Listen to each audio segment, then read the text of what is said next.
Notre Père, nous te disons merci. Tata na biso to pesio matondi. Merci pour tes bontés infinies envers nous.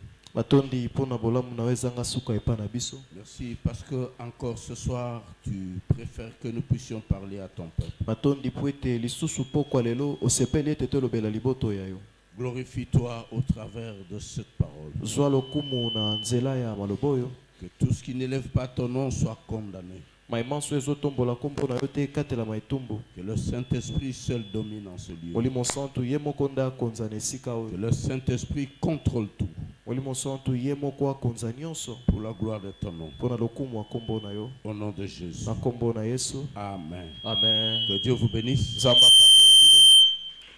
Que Dieu vous bénisse. Zambe apambola bino.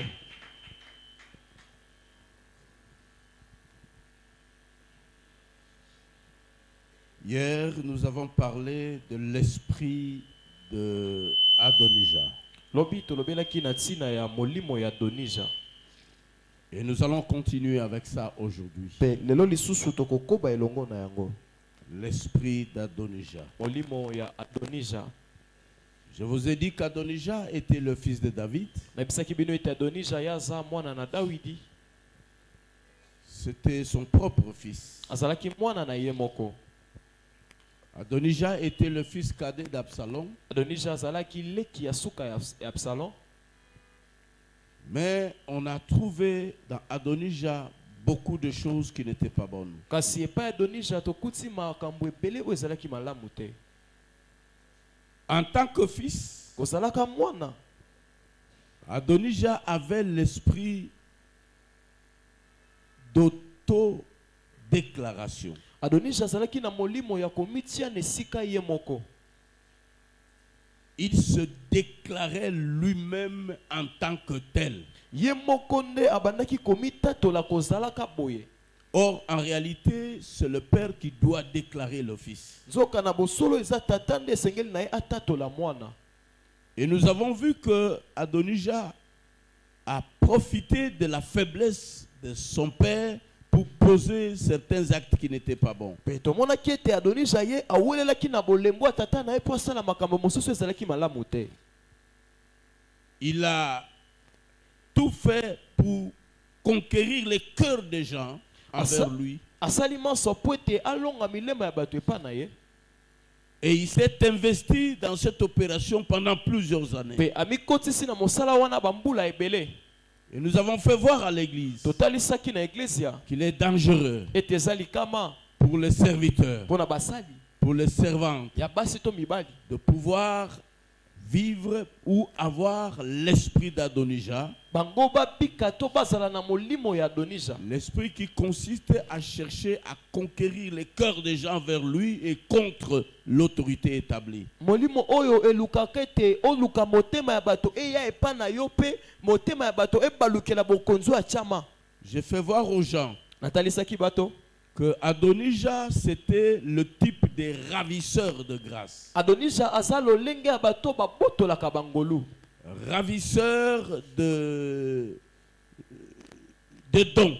Mobotoli ya makabo. Et quelqu'un qui enviait les positions des autres. Pe moto abanaki kolula epimelo ya basusu.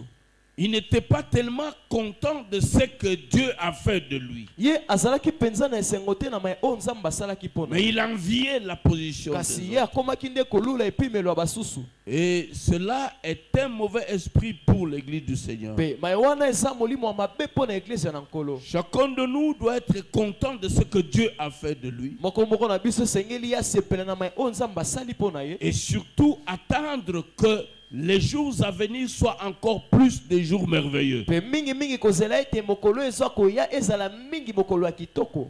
Ne pas bousculer les autres pour être là. Yo kotindika mosusu te po yo ndo ozala wana. Mais attendre ce que Dieu fera de vous les jours qui viennent. Kasi kozela mai o nzamba kosalela yo mikolo eza koya. Nous ne sommes pas des gens qui acceptent à ce que l'on vive dans le haut toit de là et que je m'y mette. Kozala te ete lokola bato balukaka ete balongola bato sika likolo pongana ya kokota. Tu veux que l'on puisse bousculer ou qu'on enlève ton chef pour que tu sois là. Olingi ete baningisa to balongola mokambi na yo po yo ozala wana. Et ça, c'est un mauvais esprit, c'est le type d'Adonijah. Mécontent de la position que Dieu lui a donnée. Et nous avons fait voir que Lucifer, il croyait être irremplaçable, intouchable.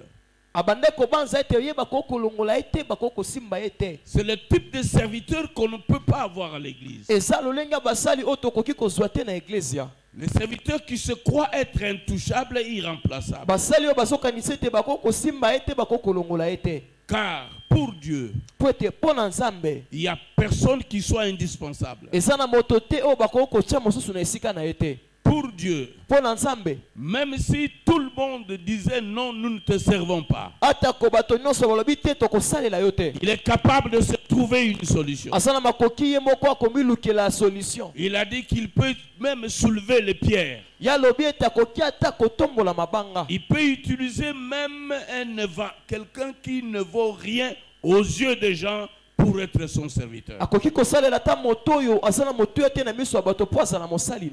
Et nous avons vu que Adonijah a combattu la position de Salomon. Il avait appris que David, son père, avait déclaré de son vivant que c'est Salomon qui le remplacerait. Mais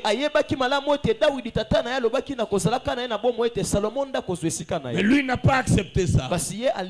Et il le disait lui-même. Il dit c'est moi qui serai roi. C'est moi qui serai roi. Autrement dit, Salomon ne sera pas roi. Et pour accomplir sa vision, il a essayé de travailler les esprits des gens. Et il a conquis les cœurs des gens. Et il a posé son coup jusqu'à s'établir roi. J'ai fait voir à l'église que l'esprit d'Adonijah, c'est l'esprit des serviteurs autoproclamés. Adonijah s'est autoproclamé roi. En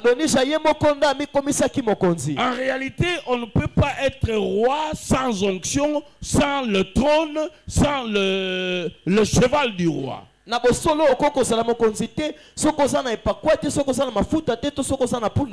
après avoir conquis le cœur des gens,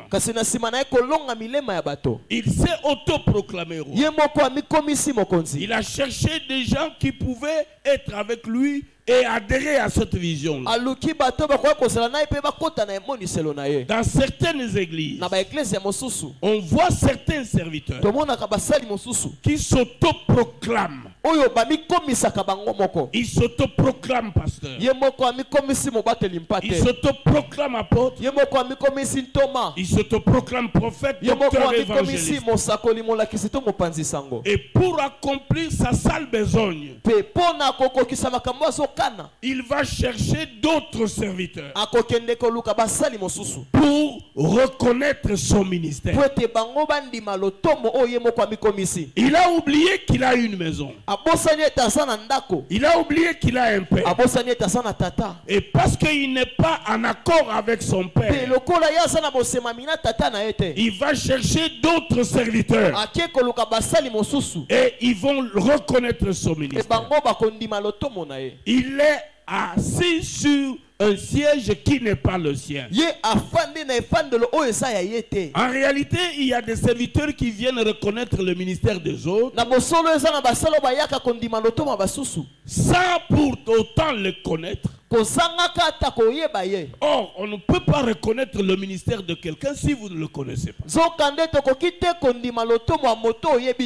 Autrefois, j'étais en train de parler ici, je crois, que le ministère est très sacré, qu'on ne peut pas jouer avec ça. Et il y a des étapes pour arriver à la reconnaissance du ministère. Il faut commencer par un appel, et un appel bien jugé et bien reconnu. Ici, je parle de l'appel au ministère, pas l'appel au salut. Et après cet appel, il faut qu'il y ait des témoignages. Des témoignages qui accompagnent ou qui confirment ce ministère. Il faut, troisièmement, il faut qu'il y ait la formation au ministère. Le ministère d'autorité, un serviteur ministre doit d'abord passer par les pieds des adultes ou des pères. Il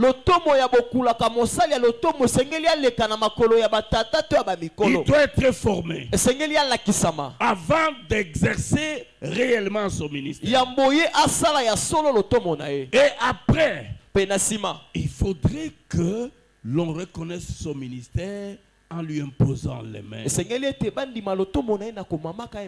Mais il y a des gens que l'on va chercher à gauche à droite qui ne vous connaissent pas, qui ne connaissent pas qui vous êtes et qui n'ont même pas une idée sur le ministère que Dieu vous a donné. Je me rappelle bien, pendant que j'étais directeur, chef de département chargé de la formation à la cité Bethel, dans une réunion avec les hommes de Dieu, j'ai posé la question à certains serviteurs. Qu'est-ce qui prouve que le Seigneur vous a appelé au pastorat? Il y a un qui m'a dit, moi quand je dors, je vois que je suis en train de prêcher devant beaucoup de gens. Un autre me dit, je vois que de temps en temps je prie pour les gens et les gens sont guéris. Je dis oui, c'est très bon que tu vois, que tu sois devant des groupements de gens et que tu pries pour des gens et que tu prêches des groupes de gens. C'est un signe qui prouve que tu es appelé au ministère. Mais cela ne signifie pas nécessairement le ministère de pasteur. Parce que tous les ministres d'autorité sont des prédicateurs de la parole. Et ils sont en tant que serviteurs appelés à imposer les mains aux malades et à guérir les malades. Donc, priez pour les gens. Ne faites pas de vous pasteurs. Prêchez à des multitudes, à un grand groupe de gens. Ça ne fait pas de vous pasteurs. Mais ça peut montrer que le Seigneur vous appelle à un ministère de la parole. Mais quel est ce ministère? Il faut attendre le temps pour que le Seigneur vous précise peu à peu. Et il vous dira de quel ministère il est question. Voilà pourquoi il faut passer par la formation. Je disais que Adonijah, c'est un serviteur qui avait l'esprit d'autoproclamation. Il a pris la position qui était réservée à Salomon. Mais il faut savoir une chose. Quand Bathsheba avait été avertie, Bathsheba est allée auprès du roi. Elle a parlé au roi. Et le roi a reconnu. Ses paroles n'ont pas changé. Et il a dit que c'est Salomon qui devrait le succéder. Et il a donné l'ordre à Nathan. Il a donné l'ordre à Tsadok. Il leur a dit, allez dès à présent allez établir mon fils Salomon comme roi. Allez loindre d'huile. Et le même jour, on a pris Salomon. On est allé loindre d'huile. On l'a placé sur le trône royal. Et il a reçu l'onction royale. Écoutez ce que j'ai retenu là-bas. Lorsque la nouvelle est arrivée à Adonijah, que Salomon est déclaré roi par votre père David. Adonijah a eu peur, il a tremblé. Mais pourquoi? Parce que lui était un roi sans onction, un roi sans trône. On ne l'a pas fait asseoir sur le trône. Au contraire, Salomon a été établi et a été placé sur le trône royal. Je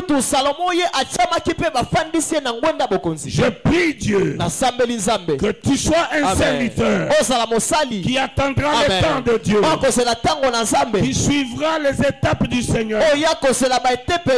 Et lorsque tu seras placé sur le trône, qu'on puisse prier pour toi, qu'on puisse te oindre, et que le Père déclare des paroles sur toi. Et que la destinée, ta destinée ministérielle soit garantie. Est-ce que quelqu'un peut dire amen? Est-ce que quelqu'un peut acclamer? Mais je retiens encore une chose. Lorsque Adonijah a appris que Salomon était roi, assis sur le trône, il a eu peur. Il a couru dans le temple. Il est allé saisir les cordes du temple. Les cordes du temple qui symbolisaient l'autorité intouchable de Dieu. Si quelqu'un a commis des gaffes et qu'il va saisir les cordes, vous ne pouvez plus vous attaquer à lui. Car là, il serait sous la protection divine. Je parle à la race d'Adonijah. Je t'informe, toi, Adonijah. Sache que Salomon n'a aucun problème avec toi. Salomon n'a aucun problème avec toi. Mais ton problème, c'est ton caractère. Ton problème, c'est ton esprit. Adonijah, sache-le. Ton problème, c'est ta conduite. Change ton esprit. Change ta conduite. Salomon n'aura pas de problème avec toi. Mais si tu t'attaques au trône de Salomon, c'est lui qui l'a placé, s'attaquera à toi. Est-ce que quelqu'un peut dire amen? Car Dieu a dit, il protège ceux qu'il a établis. Et quand il dit, je combattrai ceux qui vous combattent, il combattra tous ceux qui viendront combattre les élus de Dieu. C'est ça l'esprit d'Adonijah. Adonijah a eu des problèmes. Beaucoup de problèmes à cause de son esprit. Adonijah, c'est la race des fils rebelles. La race des fils rebelles. La race des fils qui n'honorent pas leur père. C'est un fils dangereux. C'est un fils dangereux. Il ressemble même à son frère Absalom. Il règne sans monter sur le cheval du roi. Il règne sans onction. Mais son frère Salomon monte sur le cheval du roi. Il a été placé sur le trône royal. Mais Adonijah, c'est le type de serviteur dans l'église qui s'autoproclament et qui n'ont pas reçu véritablement l'onction qui vient de Dieu. Alléluia. Amen. Nous voulons encore vous dire une chose sur Adonijah. Nous avons découvert dans Adonijah qu'Adonijah c'était un orgueilleux. Et les serviteurs dans la maison de Dieu doivent éviter de l'orgueil. Vous savez, l'opposé de l'orgueil, c'est l'humilité. Dieu voudrait que nous ayons l'esprit d'humilité. Que le serviteur, la servante de Dieu ait l'esprit d'humilité. Or, l'esprit d'orgueil, c'est un esprit qui n'est pas favorable à la construction de la maison de Dieu. Étant donné qu'un orgueilleux croit tout connaître, il dispose de tout, il est prêt à tout, capable de tout, il évolue dans le moi, donc il est tout confiant de lui-même.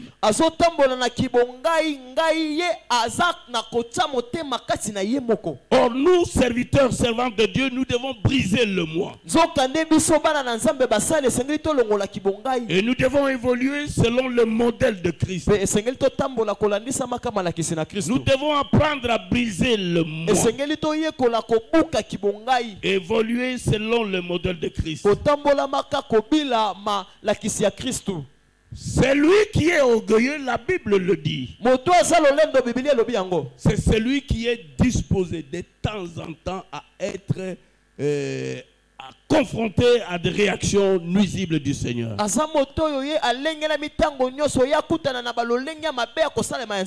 Car on dit que l'Éternel résiste aux orgueilleux. L'esprit d'orgueil n'est pas un bon esprit dans la maison de Dieu. Or, c'est l'esprit d'humilité que le Seigneur cherche. Un serviteur, une servante humble, il est prêt à considérer autrui comme étant supérieur à lui. Même si c'est quelqu'un qui est doté de beaucoup de grâce, mais il se présente comme n'ayant rien. Il se présente comme ne connaissant rien. Il se présente comme ne valant rien. Mais en lui, il y a une valeur. La Bible dit au sujet de Jésus, au sujet de Jésus, qu'il n'y avait rien en lui qui pouvait attirer le regard. C'est-à-dire quand vous le regardez, ça ne pouvait pas attirer le regard. C'est-à-dire en lui-même, il ne pouvait même pas se vanter. Parce que quand les gens le regardaient, il n'y avait rien qui pouvait attirer. Mais la valeur intrinsèque, il était plein de grâce, plein d'onction, plein de capacités intérieures. Et c'est à cause de ces capacités-là que Dieu l'a élevé souverainement. C'est pourquoi Dieu nous demande dans l'église d'être comme Christ, être humble. Même si on est fort, puissant, on est applaudi par les gens, mais que l'on soit humble. Vous savez, l'humilité c'est une école. Depuis que tu es entré dans la vie chrétienne, Sois humble. Pendant que tu évolues, demeure humble jusqu'à la fin de ta carrière ministérielle. Meurs dans l'humilité. Sois humble. Serviteur, servante humble. Tu peux avoir des responsabilités dans l'église, mais que les gens ne sentent même pas que c'est toi qui as la responsabilité. L'humilité, c'est une vertu, c'est une capacité, et nous devons protéger cela. L'humilité fait que toi tu puisses disparaître et tu acceptes de faire apparaître les autres. Dans la maison de Dieu, les serviteurs et les servants doivent accepter de disparaître et de faire apparaître leur leader, faire apparaître leur chef, faire apparaître leur père. Vous pouvez être quelque part avec votre chef de groupe et vous, on vous considère comme le chef de groupe. On voudrait vous accorder tous les soins, tous les traitements comme si c'est vous qui étiez le chef. Soyez souple et rapidement présentez à cet homme-là, dites celui-ci c'est mon chef. Celui-ci c'est mon pasteur. Celui-ci c'est mon père. Même s'il est habillé en culotte, vous êtes en costume, on peut vous accorder tous les honneurs. Mais dès que vous présentez l'homme en culotte, les regards se tourneront vers l'homme en culotte. C'est ça l'humilité. Apprenons à nous effacer. Apprenons à nous effacer. Sachez une chose, les serviteurs et servants, nous sommes l'armée de l'Éternel. Écoutez, si l'armée du monde est disciplinée, on dit c'est la mère de la discipline, c'est l'armée. Et nous, armée de l'Éternel, nous devons être très disciplinés. Chaque fois que vous êtes dans votre groupe, il faudrait que l'on sache que celui-là c'est votre président du groupe. Amen. Lorsqu'un visiteur arrive, prenez soin de présenter votre chef. Parce que lui, il croit peut-être tel qu'il vous voit à la cité, tout ça, il croit que c'est vous le pasteur de l'église. Et dès qu'il arrive, prenez soin de lui dire, cher frère, je vous présente mon père. Amen. Je vous présente mon pasteur. Je vous présente le chef de mon entité. Je suis à l'intercession, oui, mais c'est celui-ci qui nous dirige. Yo prophète, toi tu reconnais. Attaque on assemble la bien. Attaque on a mon vision. Attaque on a zoaka prophétie. Mokambi nanga yo. C'est ça l'humilité. Écoute, la Bible est pleine d'exemples. Quand on parle de Jean-Baptiste, Jean-Baptiste était un homme de fou. Et quand on parle des disciples, on dit que lui, il avait des disciples. Comme Jésus avait des disciples, lui avait des disciples. Et Jean-Baptiste était un homme de fou. Et il était connu, il prêchait l'évangile. Même les gens ne connaissaient pas encore Jésus comme Jean-Baptiste. La Bible montre les habitants de Jérusalem, même de Judée, beaucoup allaient vers lui, confessant leurs péchés, et se faisaient baptiser par lui dans les eaux de baptême et dans les eaux du Jourdain. C'est-à-dire, quand il allait, il y avait des foules vers lui. Mais Jean-Baptiste, quand il a rencontré Jésus, quand il a rencontré l'homme parole, c'était Jésus. Quand Jean-Baptiste l'a rencontré, il a reconnu lui-même. Il dit que moi je diminue, que moi je m'efface, et que lui puisse monter. Ça c'est bien. Ça c'est un très bon signe. Il n'a pas tenu compte de la foule qui le suit.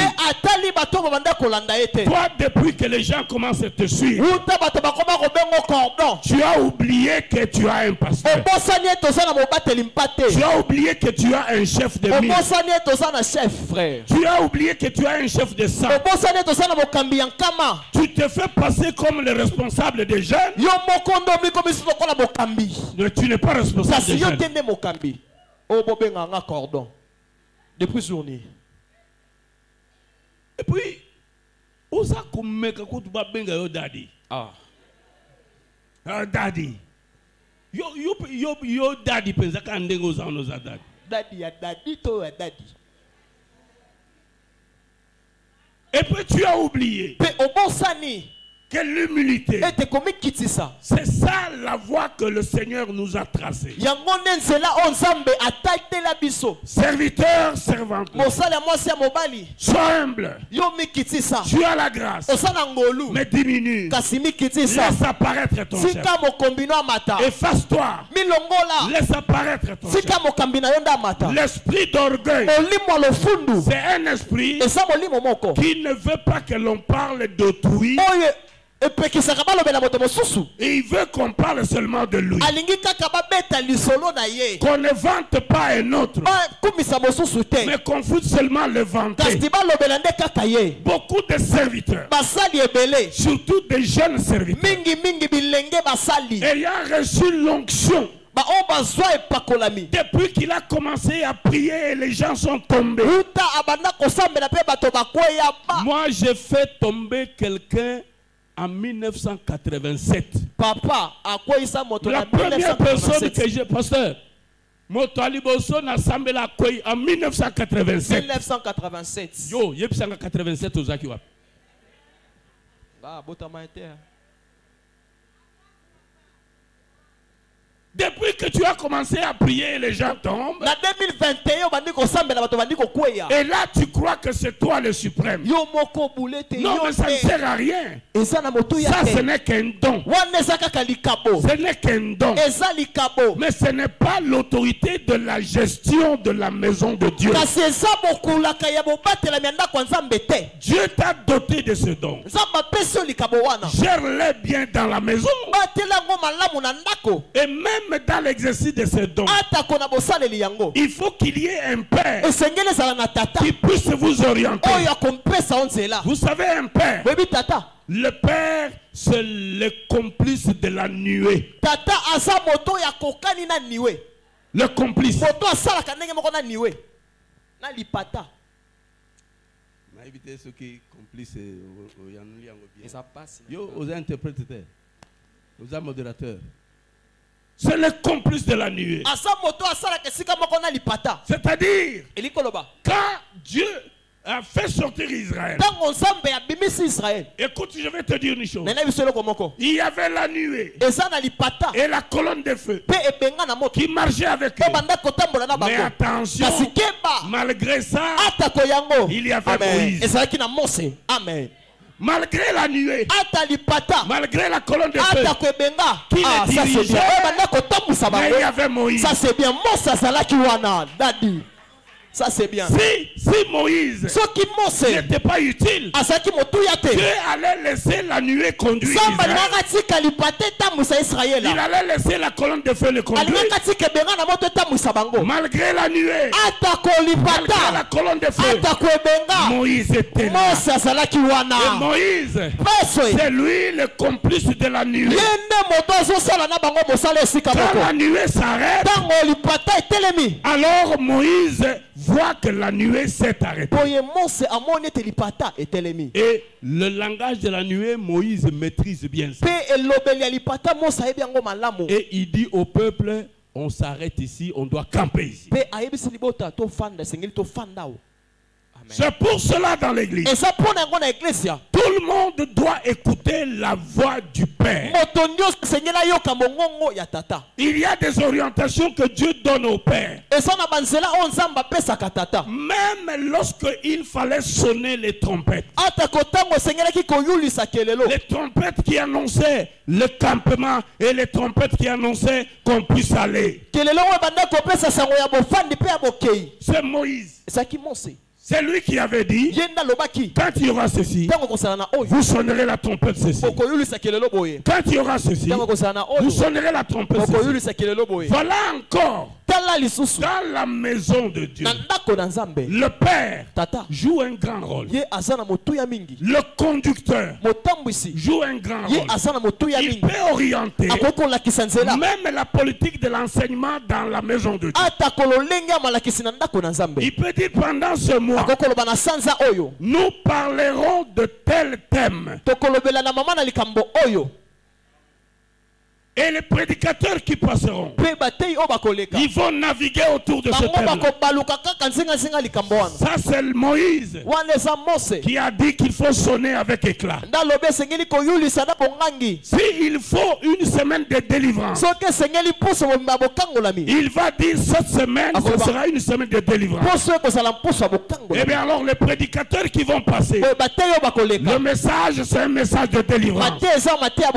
S'il dit c'est une semaine d'édification, et bien alors quand les prédicateurs passent, ils vont passer avec le message d'édification.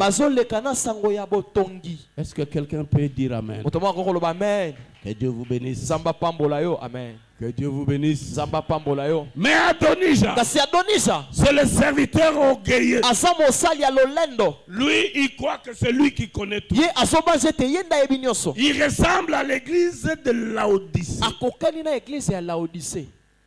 Vous savez, à l'église de Laodicée, eux ils disaient, nous n'avons besoin de rien. Nous avons tout. Nous connaissons tout. Nous n'avons besoin de rien. Ça c'est l'église de Laodicée. C'est le langage d'un orgueilleux. Le serviteur orgueilleux, c'est celui qui lorsqu'il écoute cet enseignement, il dit ça, tout ça je connais. Il n'y a rien de spécial qui dit là. Frère, tu dois apprendre le Saint-Esprit, la parole de Dieu. C'est comme une pluie. Elle ne tombe jamais et rentrer vers le ciel sans accomplir son objectif. Amen.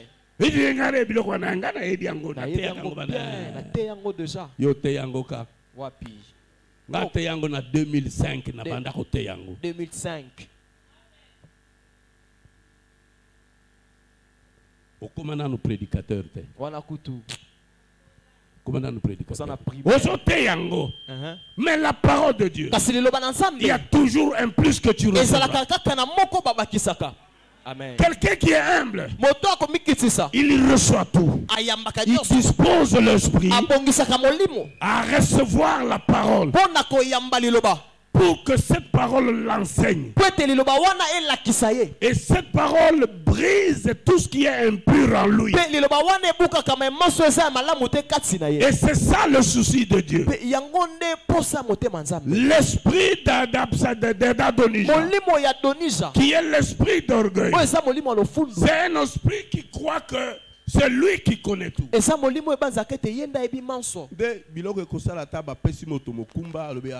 pas il fallait pas français. Français Amen. Amen. Amen, papa. Toujours même dans mon église. Soki na yebaka kote ya ta na Swahili, na Chiluba, na Congo, monoko ya mboka. Vraiment bolinga boyoka ngai kana ote na monoko ya mboka. Vraiment. Parce na yokaka ke webi tokenda na pasteur na kananga. Tango nazo yoka muto azote na Chiluba. Nazo kondire des profondeurs des eaux. Mosindo ya mai. Sous ces eaux bima. Mais yozo lukaka ote na français. Tu veux seulement prêcher en français. Ah, je vais parler comme l'apôtre Sylvain. Ce n'est pas ça. Français, c'est liloba nzambe te. C'est monoko pour véhiculer la parole de Dieu. Mais nous le faisons parce que peut-être kunande tozana ba terme un peu facilement. Mais nous avons un terme ya bien na Kikongo. Betango te ya Kikongo. Un orgueilleux, il veut que l'on sente que lui il j'ai fait l'université. C'est pas ça l'église. C'est pas ça l'église. Les gens au temps de Jésus, ils se posaient la question au sujet des disciples. Mais ces gens sans instruction, d'où leur viennent toute cette connaissance? Ces gens sans instruction.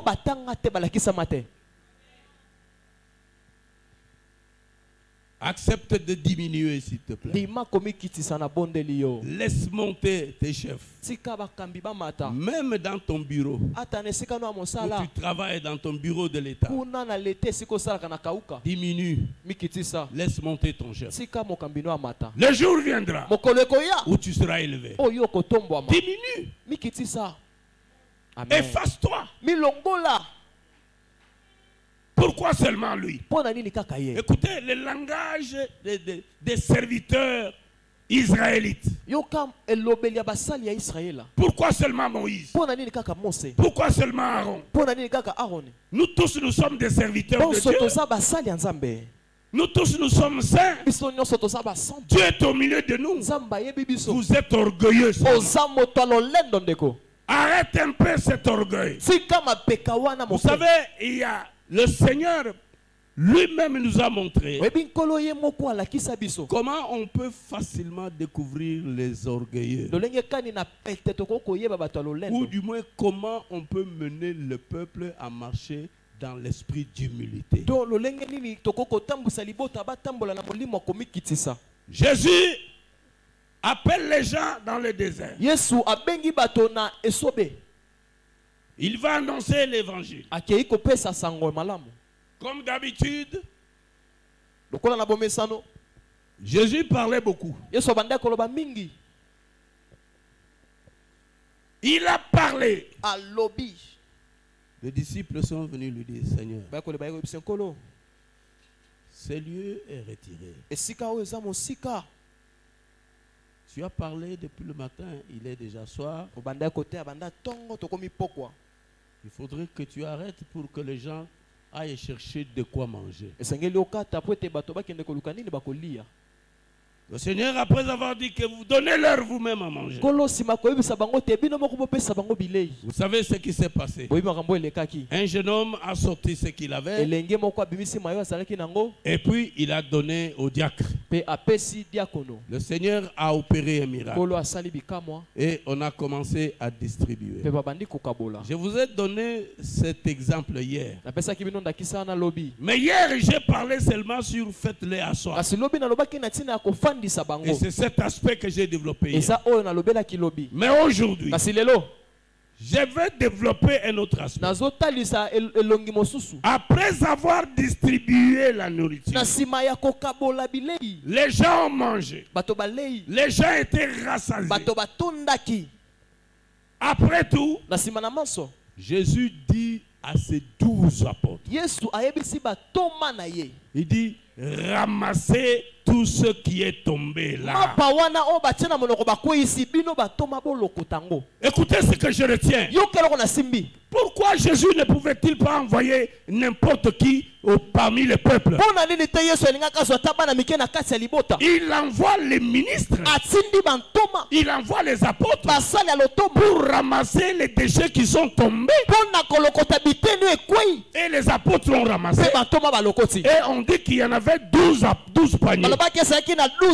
Mais écoutez s'il vous plaît. Quelqu'un qui est humble, il est disposé à rendre même certaines tâches jugées inférieures. Certaines tâches jugées inférieures. L'humilité te pousse à rendre ces tâches. Amen.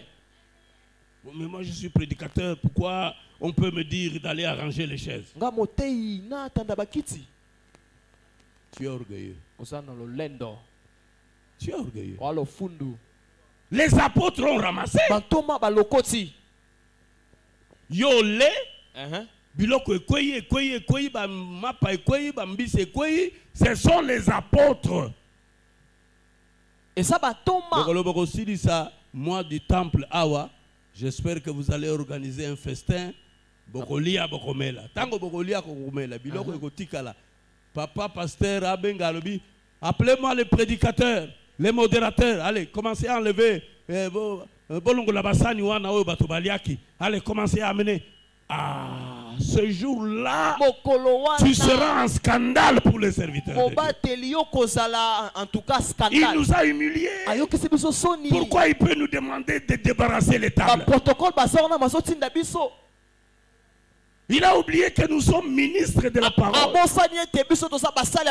Mais l'humilité peut aussi te pousser à rendre des tâches inférieures.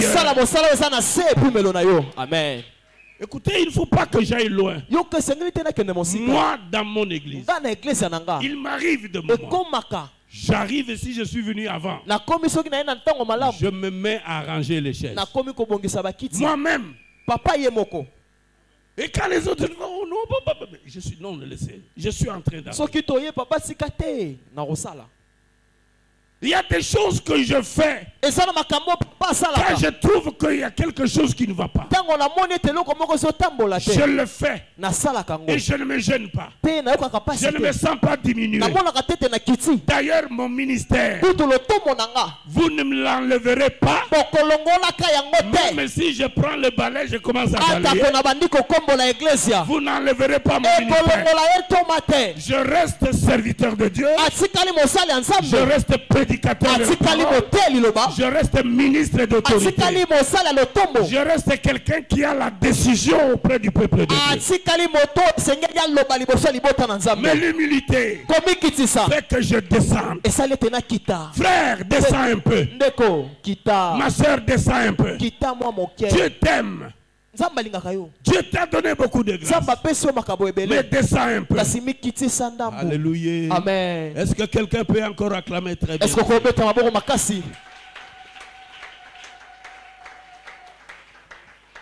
Que Dieu vous bénisse. La race d'Adonija, c'est cette race-là qui ne veulent pas parler de leur chef. Ils ne veulent pas parler des autres. Ils ne veulent pas la gloire des autres. Ils ne veulent pas l'honneur des autres. Ils veulent que tout revienne en lui. Mais j'aime les vaillants hommes de Gédéon. Les vaillants guerriers de Gédéon. Dans Juge chapitre 7 verset 20. Juge chapitre 7 verset 20. Ils étaient sur les champs de bataille. Les vaillants guerriers de Gédéon. Eux qui étaient dans les champs de bataille. Ils avaient un cri, un mot d'ordre, un cri de guerre. Ils disaient épée pour l'Éternel, épée pour Gédéon. épée pour l'Éternel, épée pour Gédéon. Et ils étaient sur le terrain de combat. Mais ils ne parlaient pas d'eux-mêmes. Ils parlaient d'abord de l'Éternel et ensuite de Gédéon, leur leader. Frères et sœurs, apprends à élever ton père, à élever ton pasteur, à élever ton conducteur. Vous savez, j'aime l'apôtre Paul aussi. Il disait à Timothée ici, il dit, n'aie pas honte.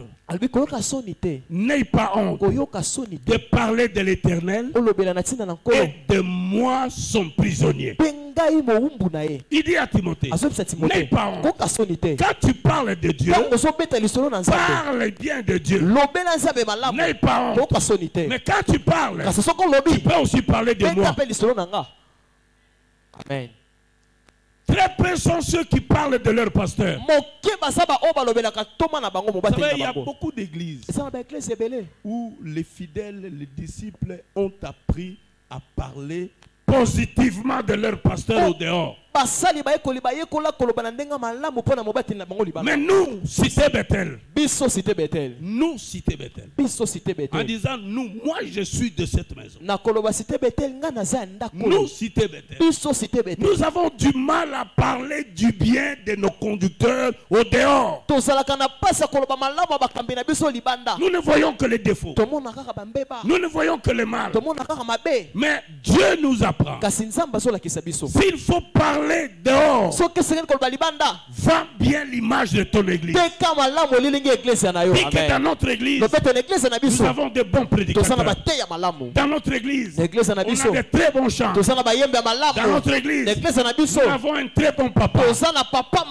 Il est très bon, très accueillant, très ouvert. Il n'a pas de policiers qui vous empêcheront d'aller vers lui. Tout est ouvert.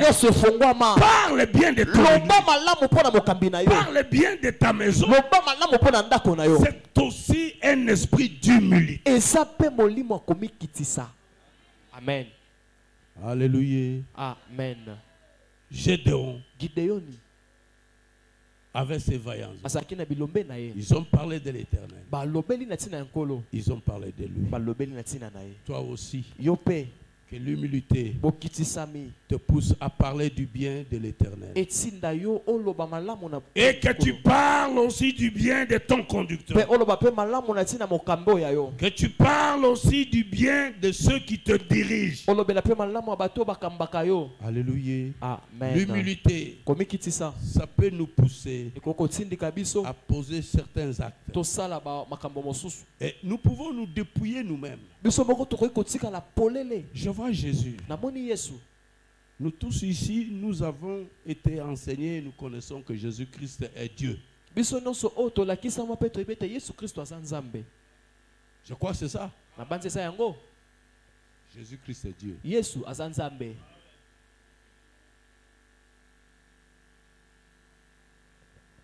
Et en tant que Dieu, il était un homme. En tant que Dieu, il est né comme un fils. Jean 1,14 dit, à partir du premier on dit, au commencement était la parole, mais au 14 dit, et la parole s'est faite chair.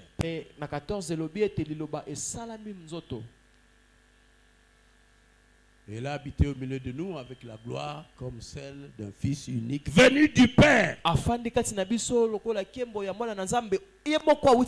Mais Jésus qui est ce Dieu-là, c'est lui que nous reconnaissons être notre Dieu.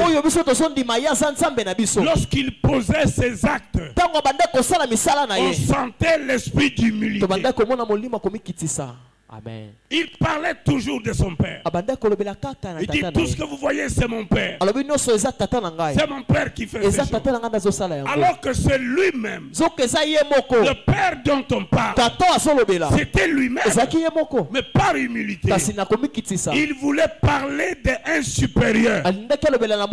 C'est aussi une leçon, une manière de nous apprendre que nous pouvons opérer des signes.